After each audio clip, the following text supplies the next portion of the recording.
He's an amazing man, isn't he?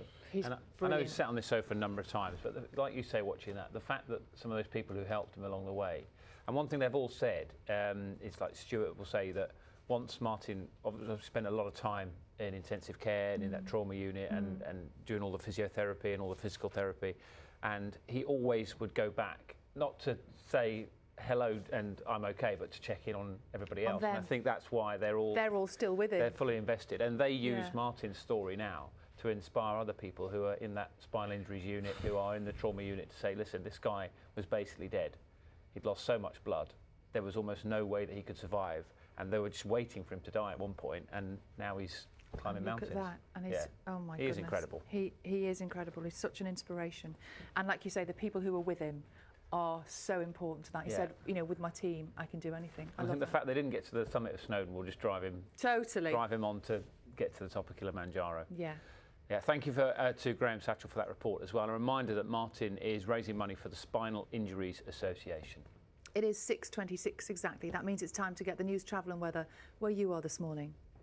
Hello, good morning. You're watching Breakfast with Sally and Dan this morning. Coming up on the programme, we have some amazing sport. 26-year-old Ellis Cross, who we will be able to show you, is probably not someone you've ever heard of before today, but the club runner from Hampshire beat Sir Mo Farah in the Vitality London 10K race. We're going to chat to him just after 7:30 this morning. He had to pay for his own entry, didn't he? We're also going to be hearing from amateur rugby player Mike Ireland, who's captained his final game with all 7 of his sons in the team. He also has 8 daughters.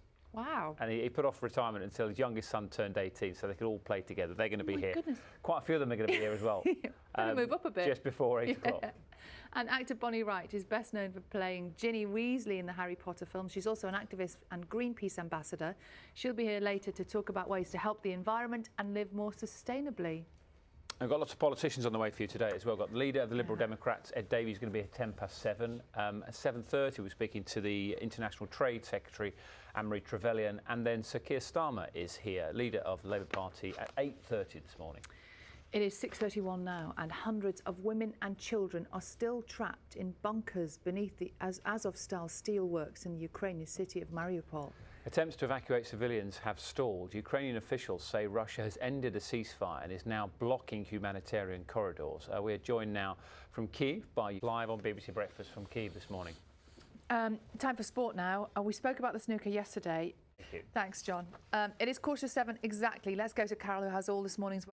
Now, in Northern Ireland, campaigning is underway ahead of the election to the devolved assembly at Stormont on Thursday.